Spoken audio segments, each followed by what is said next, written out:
Edge Match. It's Edge Match. You're at Edge Match. Edge Match. Don't miss Edge Match. Don't miss Edge Match. You're at Edge Match. Edge Match. Don't miss Edge Match. Don't miss Edge Match. Hey, what is up, my EduMatch fam? Sarah here, and I'm at Sarah the Teacher on Twitter and pretty much everywhere if you ever want to connect.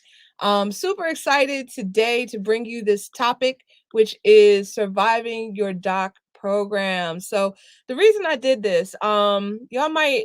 I don't know if you're familiar with what I've been doing on Twitter lately, but I have an abandoned Facebook account. My very first Facebook account that started like back in 2004, and all of the ratchetness, all of the goofiness is on there from 2004 up until about 2012 or 2013. And then at that point, then I went ahead and created the Facebook account that I currently use, which is slightly more professional, but not too much more. What is up? Hello, Facebook user. Yeah, slightly more professional, but I keep it ratchet from time to time. But anyway, what I like doing, because I happened to stumble upon it, so I went back into the memories. And every now and then I pluck like little pieces of the Ghost of Sarah past, and I just put it on Twitter and I use the hashtag Sarah Crates. So today's entry comes from November 18th, 2012. So this was what, 9 years ago? And the Facebook post is a screenshot and it reads, OMG, finally can breathe a little. Well, until tomorrow anyway. Dissertation proposal is driving me crazy, but it's for the best. And I agree, Facebook user memories is a great thing. Absolutely. So what I said, I started reflecting because for some reason I'm waking up like it's some ridiculous hour every night. And so my midnight rant, I started like kind of processing this in my mind. And I was just like, I remember the dissertation days, they were no joke. Anybody in the doc program, Godspeed. I don't regret it, but when I was in it, I almost quit so many times. Oh my gosh, y'all, I almost quit like right before the finish line because I mean that's one of the one of the most challenging things I've done in life so far. This program took me 10 years and some change. Oh, I see Salandra. Hello. And I see another Facebook user saying, "You're so funny. I remember when you were going through the tail end." Yeah. So, I mean, I got a little cuckoo for Cocoa Puffs there a couple times.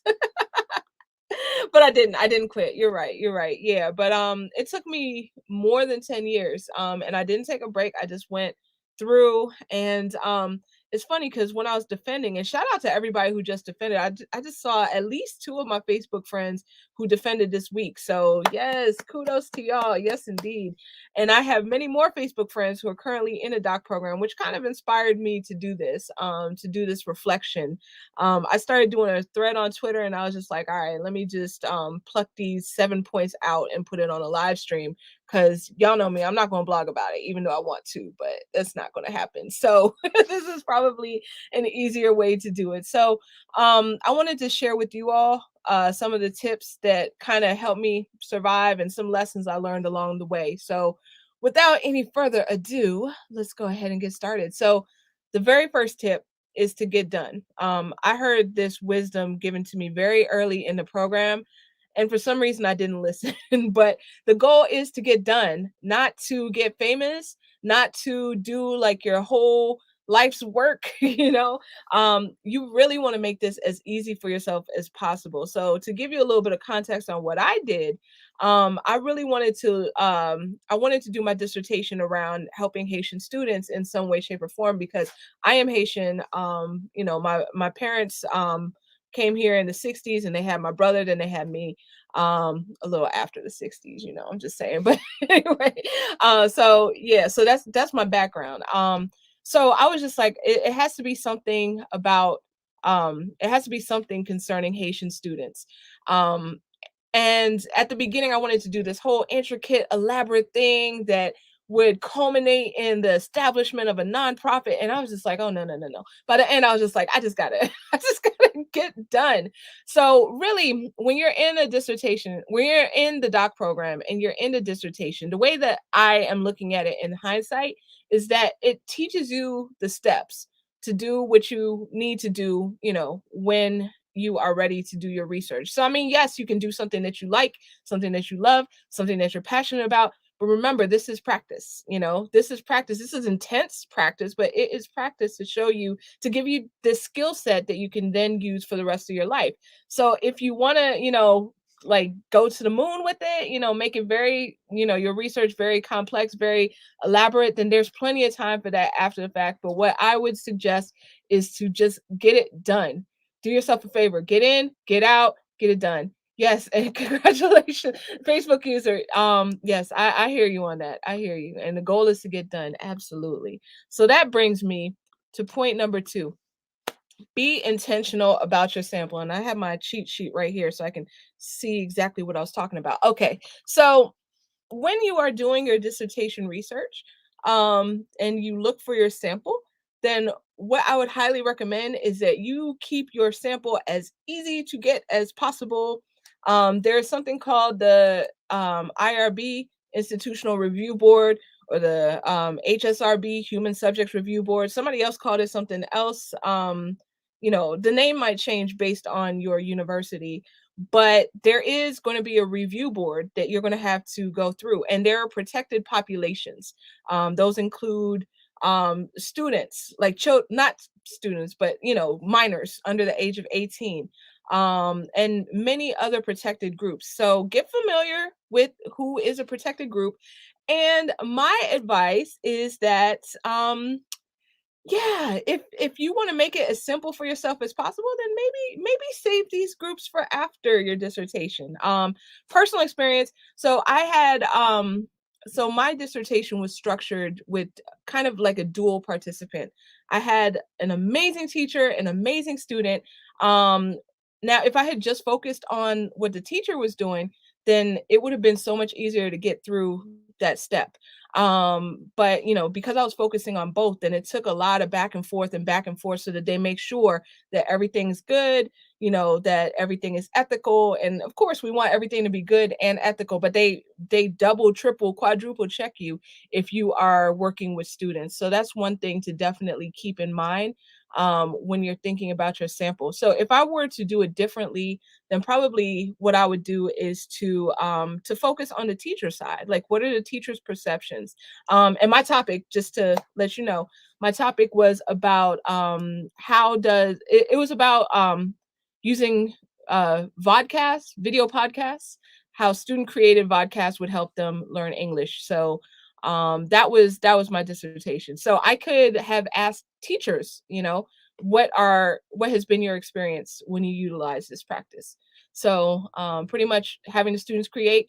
So teachers, what have you noticed? What have you experienced? I asked the student also, which in my opinion, that made it a better paper, but it also made it a much longer practice. And going back to rule 1, get done.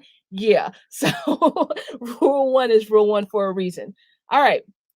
Moving on to rule number 3, be intentional about your population. So this is also very this is tied into the last one, which talks about being intentional about your sample, but being intentional about your population. So who are you studying? Like what is your member group that you're studying, right?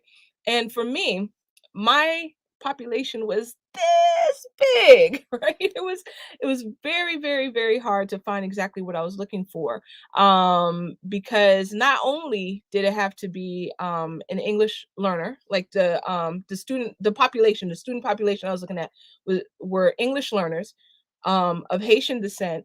They had to be the linguistic minority in their ESOL classroom. So already you see that's like 4 filters, and it took me forever, just like that movie, forever to find classrooms that were reflective of this. So, definitely being intentional about the population. Who do you want to study? Don't make it a needle in a haystack. Make it easy on yourself. And of course, everything I'm saying right now, take it with a grain of salt. Like, you don't have to follow these rules to the T. These are just suggestions from me on how to make it easier. So pick and choose what works for you and for your situation. All right.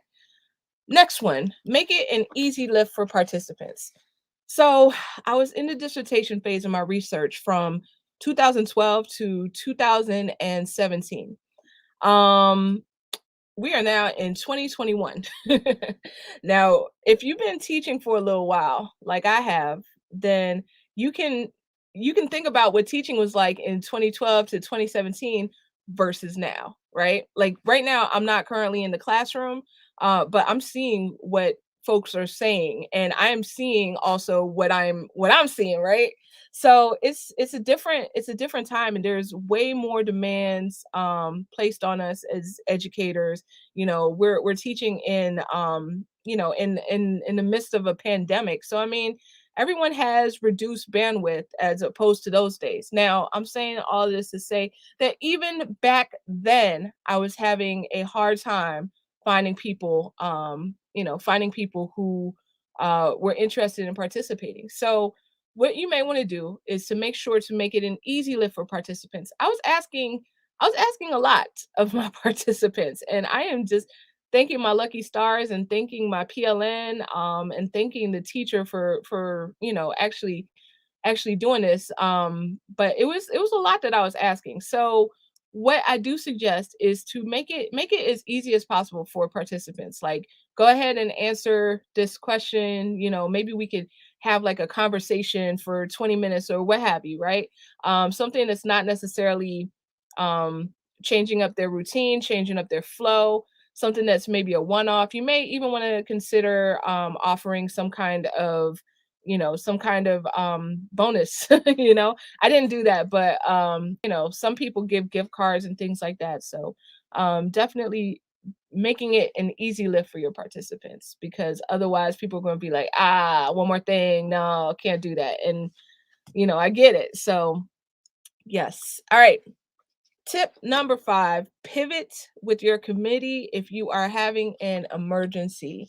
By emergency, in this case, well, definitely you want to keep your committee up to speed on anything that's going to impact your study. But my emergency, and I had a few emergencies, but the one that comes to mind is that I could not find anybody to participate in my study the way that I had set it up. So there was just like Keith Sweat says, nobody was trying to take me up on this. So I remember meeting with my committee. So my chair was just like, let's get together, let's talk about this. And you could do the same thing as a student. You can approach your chair and say, hey, let's talk about this, see what we can do. So my chair pulled the committee together, and we came up with a game plan, and we were able to kind of pivot the study so it didn't look exactly the way that it did when I first wrote it up. So just keep in constant communication with your committee. Let them know what's up. Let them know where you're struggling. Let them know, whatever might be going on in your life. So that's one thing. All right. We are more than halfway. So going on to the next point, and this point makes me a little nervous because I'm always funny talking about money. But if you have the means to get a dissertation editor, then I would highly recommend that you do so. And don't get just any dissertation editor. Get one with a reputation. Talk to your classmates, talk to people who've gone through the program before you, talk to people who might have an editor now. And the beautiful thing is that now we're all connected on social media, so we're not bound by geography. So you can reach out to your PLN, other people who may have been in the program as well, that got some good dissertation editors. So I'll tell you my story. So I've used many, many, many dissertation editors. And, at the time when I first started, then this was towards the beginning of my teaching career, I was lower on the pay scale than I currently am. And it was not like, it was not a good look, to be honest. I'm going back and looking at some of these previous posts that I had in the hashtag Sarah Crates, and yeah, a lot of them are talking about the struggle. So anyway, I would I got to the point where I was just like, I need an editor, but I did not want to pay like an exorbitant amount for an editor. I didn't want to pay what I felt was ridiculous for an editor. And I mean, really, you shouldn't have to, but so I would come across these editors I would find on like Fiverr or Upwork, and I'm sure that there's like some great ones on there. But the ones that I found, they got me like a little bit of the way, but every time I would send it to my committee, and I get like all of these comments, all of this red ink, all of this XYZ. And I was like pulling my hair out. I was just like, oh my gosh, am I ever going to finish? So eventually, I got a recommendation for this one editor, and he was expensive. He was very costly, and to be honest, it was a stretch. It was quite a stretch, but I ended up going with him, and the process was just so much simpler. So if you are able to get the editor, then that's one thing that I would say would be a splurge. And if not, then there's other ways around it. There was someone on Twitter who was talking about going to our colleagues. So there might be someone, they mentioned that they connected with the middle school teacher to help them out. And I think that would be, that would be awesome, like especially somebody who's been through the process themselves and knows what a dissertation, a successful dissertation looks like. And I think that would be a great way to save money and to get a great quality product back and save yourself some time and some headaches. So yeah, but definitely the editor, I ended up paying more because I was paying all of the like folks that got me like this far. So I paid like maybe 5 or 6 of those. Whereas if I had gone with the guy the whole time, the one I ended up going with, then I would have had that little extra chunk of change that stacks up in my pocket. So all right, so that was number 6. Now a bonus tip, I had to come back after the fact. This was probably the best one. So save the best for last. This is like karaoke, like Vanessa Williams, right? Um, but identifying your topic early. Somebody gave me that advice, and I did take this one. So you don't need to know exactly what your dissertation is going to be about. You have time. You go through your classes, you learn different things, and that helps you to kind of narrow it down. But if you have a general idea of what you want your dissertation topic to be, then go ahead and identify that, and this is the hack. All right, y'all ready? So, all of your term papers, you could start writing them around that topic. And then by the time you're ready to write your dissertation or start your dissertation, then you'll be so familiar with the topic and you'll already kind of sort of know what's out there in terms of literature. And this will help you tremendously when it comes to your chapters 1 and 2, I would say. So, identify your topic early, as many courses as you can, writing a final paper around that topic.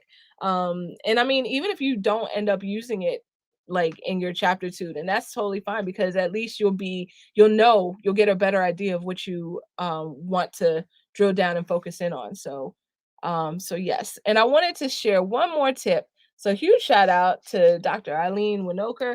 She just released a book 2 weeks ago, Journey to Belonging.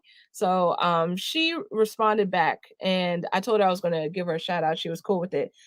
So her tweet said, "It took me 8 years and lots of times, and I thought about quitting, but I persevered. Many don't finish and are considered ABD, all but dissertation. Lots of reasons for that. The advice I give is be passionate about your dissertation topic. Be so excited to know the results of your study." I love that, because that's a great hack. You want to know, like, that gives you, some direction, that gives you some focus, some energy to keep on keeping on in the whole process. So I love that tip. Thank you so much, Doc, for sharing that. And yeah, but yeah, it's definitely a struggle. But I'll say, with all honesty, even though there were so many times I almost did not make it, I do not regret a thing about it. And like, okay. I was thinking to myself, do I recommend it? Well, I would recommend it if it's in line with your goals. If that's something that you want to do for whatever reason. Again, I throw it back to Barbara Bray, define your why. Like, why are you doing this? And excuse me, if you have like a very strong reason behind it, then stick to that and let it drive you. And I mean, sometimes people take breaks, they come back, that's totally fine. Sometimes people try it out, they're like, this is not for me, that's totally fine. But I would say that if it's something that you really want, and and you're willing. Oh, and some people transfer, sometimes they find a better fit at whatever university that they switch to. So I mean, there's lots of different ways to do it and to make it work for you. I see the Facebook user was saying, love the advice from Eileen Winokur. Yes, indeed. So yeah, but I would say, like, if it's something that you really want, then try to stick to it. Try to get some accountability buddies, maybe, so that you know that you're in it together. Shout out to my people. Most of them finished way before I did, but they were cheering me on. There were even some folks that didn't, we weren't in the same program, but they were cheering me on. People in the PLN, I got a lot of great support and a lot of great advice. And we had a Voxer group for a while. Oh, hey, what's up, Rochelle? Yeah, we had a Voxer group for a while, about all about that process. And that, just like, the PLN for us when we're teaching, then the PLN for, your fellow students, that's also very important, because there'll be times that you want to go in there and maybe fuss somebody out. And I can tell you from experience. But it's great to have like that separate network where people get it, people get you, and they can cheer you on, and they'll understand. If you go in there and you just start wilding out, then people get it because they've been there. So anyway, that's all I have for y'all today.